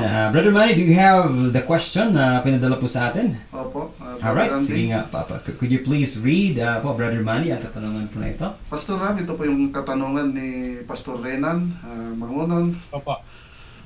Mabuti naman kami, Bro Harold Ulay, sabi po niya. Basahin ko na po yung kompletong sinulat po niya, Pastor. Okay. There is a question, how do we better explain, illustrate the Trinity that is not misleading or even heretical? Or is it better to simply affirm without explanation? Explanation or illustration po ba yan? Explanation or Explanation. illustration. Ayan. Meron pa. Sometimes the Trinity is compared to water, which commonly exists Yes, yes. in three different forms: liquid, ice, and steam. Okay. I've read that this illustration is a distortion of the Trinity, in that it suggests that God is one person who takes different forms. Thank you in advance. Ito pa yung tanong ni Pastor Renan Mangonon. Medyo mahaba po. Opo. Yan. It's about the Trinity. Apo. Tama. Wala pa akong na-meet, narinig, nabasa na really explain ang Trinity to the fullness that the hearer Yes. arrive in a satisfied explanation. Mm. Marurunong na yan. Marurunong ng mga tao. Well, kung i-bless tayo ng wisdom ni Yahweh to explain better than them, why not? Why not? Pero the lesson is, people who reject the idea of Trinity, you can never satisfy them. Pero tingnan natin yung mga taong who are ready to embrace what the scriptures is teaching us, even though they do not understand it fully, but they know that is who Elohim is. Yes. Elohim is the Father, Elohim is Yeshua, and Elohim Amen. is the Holy Spirit. He has personalities in Him as one God. We have one God, but having three personalities. Dito, if you want to have a scripture when it comes to telling the, it's illustration, sometimes I use the illustration ng isang egg o yung itlog. Sa Pampangan, ebon. Opo. Kaya sabi na, sa Bulacan daw, itlog pa lang. Pagdating sa Pampanga, naharas Naging na. ebon na po. Naging ebon. Nag-e-ebon. Ito, dito sa, back to the itlog. Ang itlog kasi, meron siyang shell eh. Yes. And then, meron siyang white, meron siyang yellow. Isang itlog yan. So, that's who the Trinity. Hindi yung nag-iiba siya ng form dahil iba-iba yung kanyang, kumbaga, kung solid man siya, kung liquid siya, kung air siya. No. They are present all the time. Any condition, present po sila. That means nandiyan ang Ama, nandiyan ang Anak, nandiyan ang Banal na Espiritu. Dito sa Matthew chapter 3, babasahin ko po yung after na mabaptize ang ating Panginoong Jesus, even Yeshua. Sabi niya sa 16, Matthew chapter 3, verse 16. When he had been baptized, Jesus came up immediately from the water. Behold, the heavens were opened to him. And he saw he saw the Spirit of God being like a dove and alighting upon him.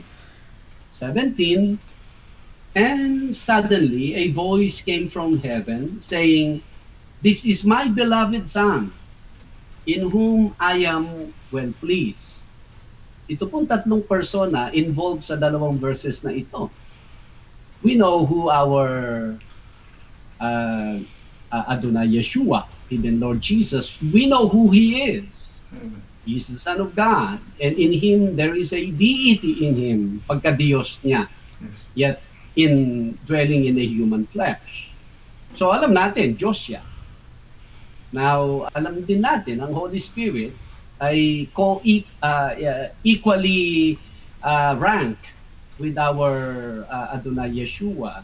Dahil sa Book of John, he was talking about the another helper will come. Yung another doon, ang ginamit na Greek word ay yung the same rank, the same capacity, the same being as me.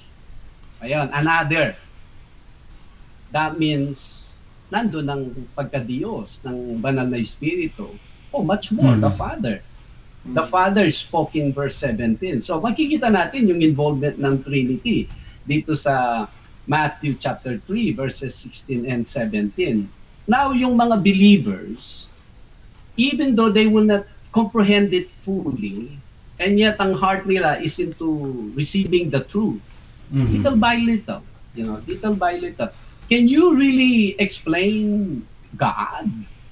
Yes. If we can explain God, He is not big enough for us to worship Him. Amen. Now, we want to come up, we want to please those who will continue to have questions and doubts of the existence of the Trinity. For me, I'd rather spend time taking care of these people who are ready to listen to the truth.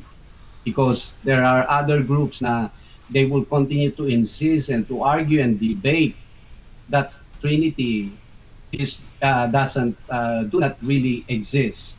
Well, let them have their freedom. Pero sa atin, dapat, kumbaga sa time management, we should spend more time.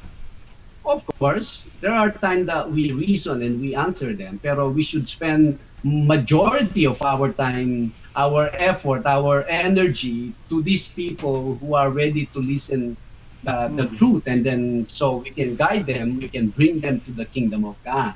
Itong mga tao, sometimes other people we meet along the way, all they do is argue, pero makita mo, you ask them, how many people have you brought to the kingdom? Basically none. But they argue to just about everyone that they meet along the way. Okay. We are not here to argue and debate, but we are here to bring people for the glory sa kingdom ng ating Panginoong Yahweh. Yun. Salamat po, Pastor Ram, for that explanation. Ayan. Thank you po. Dito Alright. po, may another question. Galing naman po ito, Pastor Ram, kay Ma'am Crema, in connection po sa kanyang naitanong po kanina. Sabi po niya, regarding church discipline, ano po ang approach ng Calvary? I've heard the guidelines and explanation from other churches. I want to know how you do it. Salamat po. Ayan, yun po, Church Pastor Ram. discipline? Opo, Pastor Ram. Okay. Yung Well, DA, Pastor, church- disciplinary action. O conforme kung ano yung offense. Kung ano po yung offense. If the person is causing sabihin natin causing confusion or causing or bringing in wrong doctrine, definitely ano yan, excommunicated. Yes. Because, we treat the fellowship as a family. Well, actually, the way I look at ang Calvary Chapel Baguio, I don't know, maybe correct me if I'm wrong sa ating mga kapatiran sa Calvary Chapel Baguio. But I'm trying to place myself kasi kung ako ay regular member or attendee ng Calvary Chapel Baguio. I think to be welcome sa Calvary Chapel Baguio is a one good privilege sa buhay. That's how I see it. hindi kami, we do not dance and sing and do acrobats just for people to come in sa church. Once you are interested to know God, you come in. We will take good care of you, spiritually, physically, materially. We will look after your needs. Ganun lang. Now, if you enter the door and my observation is your intention is not good. You will be identified. You will have a talk. Now, we want to know your intention in coming. Kaya we're still blessed with that kasi we're small fellowship. Who knows? How can we handle that when if Yahweh even the time will come that He will add more people. I'm sure He will give us ideas on how to accomplish that naman. Pero that's Calvary Chapel now. When it comes to disciplinary action, there was a time na we ask people to leave because it's not serving the people and things like that. We are very careful and watching them. We treat every one of them. We can lose them if they ever commit some kind of offense that destroys or that brings unhealthy elements sa mga tao. We consider them already. Each one of them. It doesn't matter how much you give sa church. It doesn't matter what you do sa church. It doesn't matter what ministry meron ka sa church. You are already considered na we will operate, we will continue in what we are doing even wala ka sa picture. Hindi yung to the point you cannot take the person out just because the person gives money or the person does so much ministry sa church. We do not do that. We do not do that. Basically, yun lang yung alam natin when it comes to disciplinary action. Before I turn the time sa inyo, I wanna greet si Nanay Josefa Antonio Hoboter, watching us. Nanay Josefa, magandang umaga po sa atin dito sa hot sun of Las Vegas. We'll see you tonight, Nanay Josefa. Yes, salamat po, Pastor Ram. If I may add, another connection po dun sa inyo pong nabanggit, Pastor Ram, na, disciplinary, dun nga sa question ni Ma'am Crema.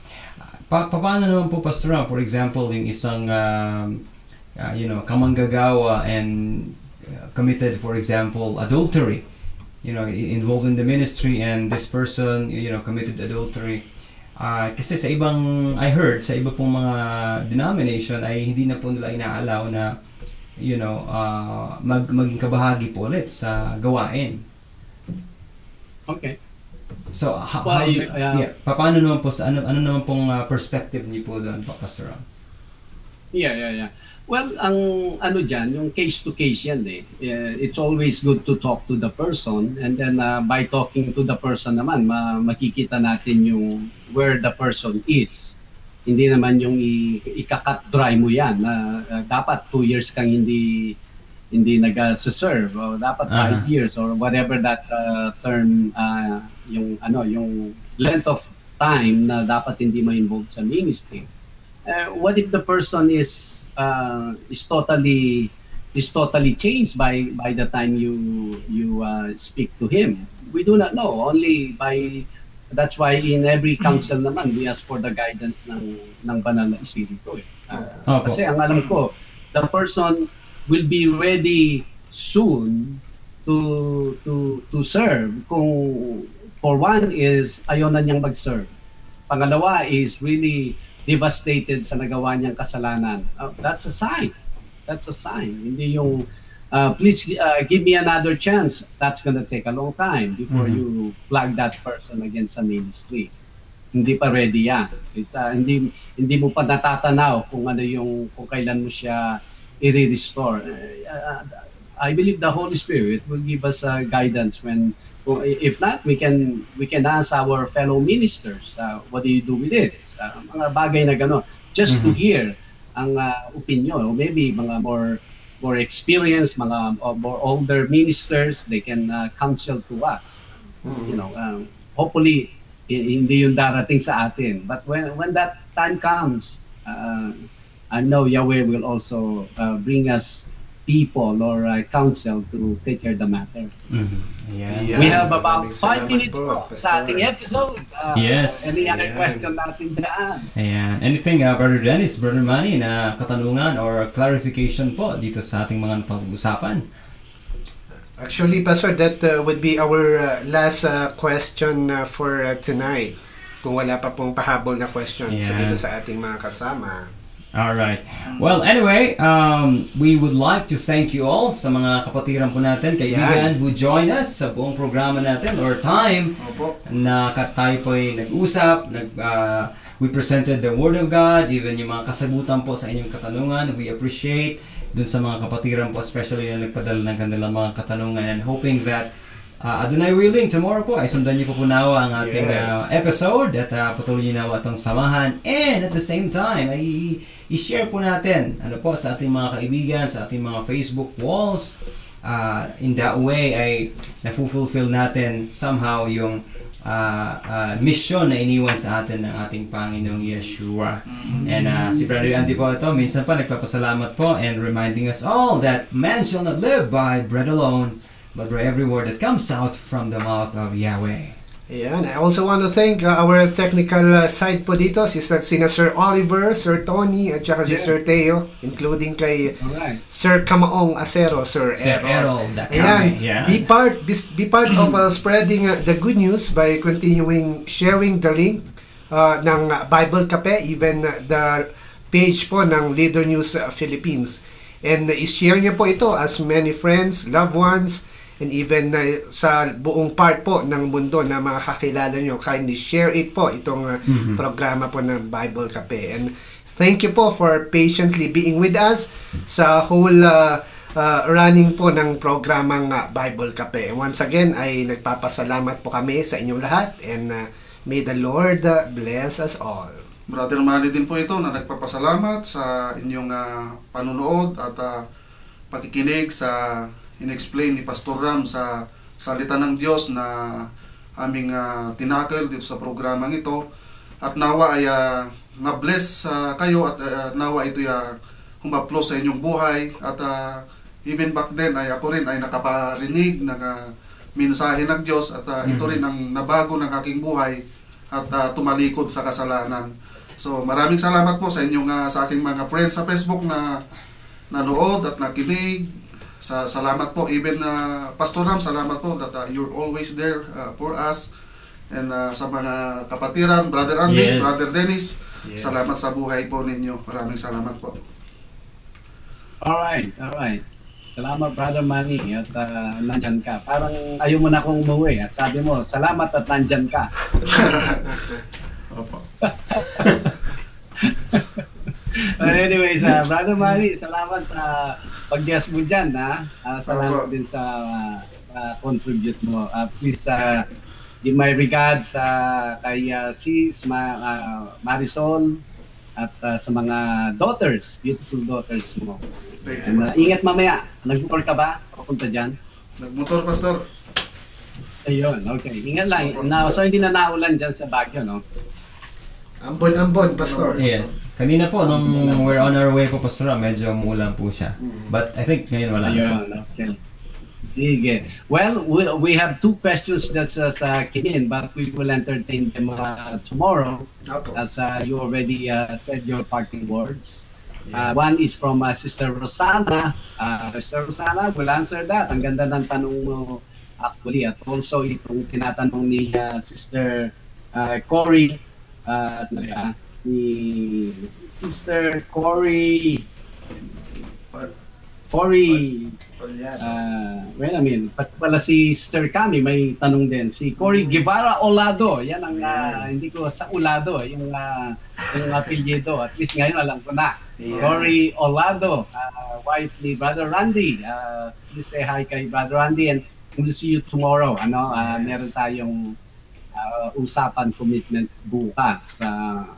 Akala ko Sabado yun, and then I was reminded yesterday by Brother Burr and Brother June na bukas na pala yung ating event. We'll answer your questions tomorrow. Yes. At least una silang dapat mga alas 5 gising na kayo kasi alas 5 tayo bukas eh. Yes, That's early. Yes. what we agreed sa ating starting. Sa Pilipinas, that will be 8 p.m. Kaya hang on po. Stay tuned. Tomorrow, as Brother Dennis said, sign up po kayo, mag-subscribe kayo, go to Leader News Philippines, and then subscribe. So every time may live program po tayo, whether Kamao nga Zero by Sir Errol Dacame or Bible Cafe, ito na po ang crew ay manonotify po kayo Yes. sa Facebook. And I second the motion. I want to thank Engineer Oliver and Sir Tony, Sir Teo for looking after us, making this possible sa inyong expertise, technical expertise. Salamat, Sir Errol, that Yahweh used you, touched you to have this program, even sa inyo pong internet channel. And well, kanina, if I may recap again, ang ating napag-aralan ay sa Book of Proverbs, chapter 8, even verse 22 to 31 ng, I believe, ayun, no? Yeah, verse 22 to 31. And ang nakita natin doon, nasa wisdom speaking to us, na she was there at before everything else. And then nung siya ay ma-utilize ni Yahweh in His creation, we know every detail ng creation was intended to keep the creation, the nature, to in its cycle, and the more it runs, the better it goes. At it maintains life, and it is habitable. And wisdom actually was a good thing kay Yahweh. Hindi lang nung nag-create siya, kundi daily delight siya at nagagalak ang wisdom sa kanya. And we look at that, ang hermeneutics niya sa atin is, now we are born again. Now tayo yung mga Kristiyano na. Wag nawa magkulang yung ating humility and asking Yahweh for a guidance every single day. Na making sure we observe more, we absorb more, and articulate, we compute then more than how we commit or we say Yes. things. Dahil before natin kinukumit ng isang bagay, dapat may wisdom dyan. What is wisdom? Wisdom, that means what will be the outcome or epekto o pauwian ng isang bagay na ito along the way, even to the eternity. That is wisdom. Hindi lang yung it's good to do now.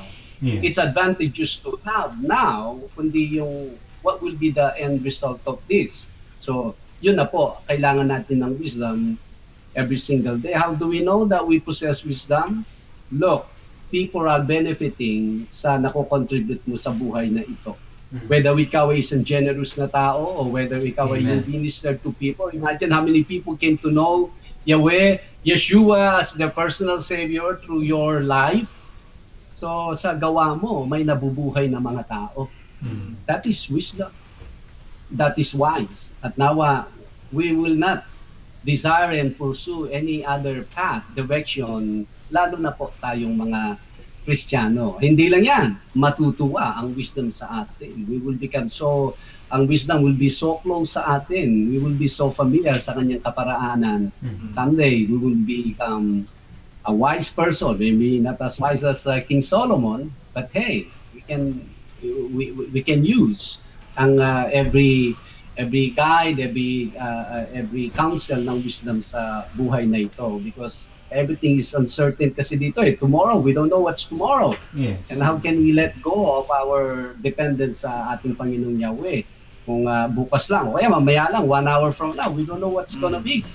At Yes. kaya dapat tayo ay patuloy na nakahawak sa Kanya. Yun ang Opo. mensahe ng wisdom sa proverb of the day kanina regarding sa wisdom. Well, salamat po sa inyong stay with us even at the duration ng program na ito. Again, ito po yung Bible Cafe.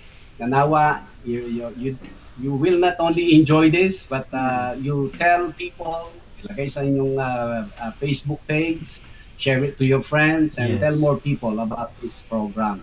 Salamat po again. And Adonai willing, kita-kita po tayo tomorrow. As we Yes. always say, mabuhay po tayo sa ating Panginoong Yahweh. Ibuhay natin ang ating mga buhay.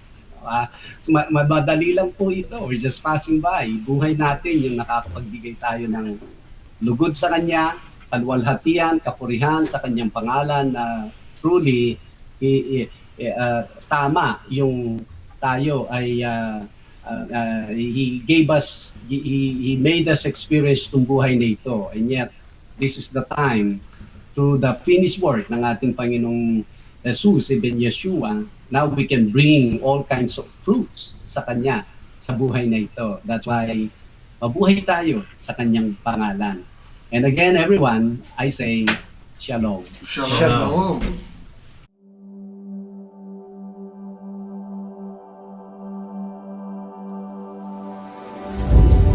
Hindi nila ibinubuhay kung ano ang tinutunan dito. Nag-embrace ito sa tinatawag na prosperity gospel. No offense, instead of finding God in going to church,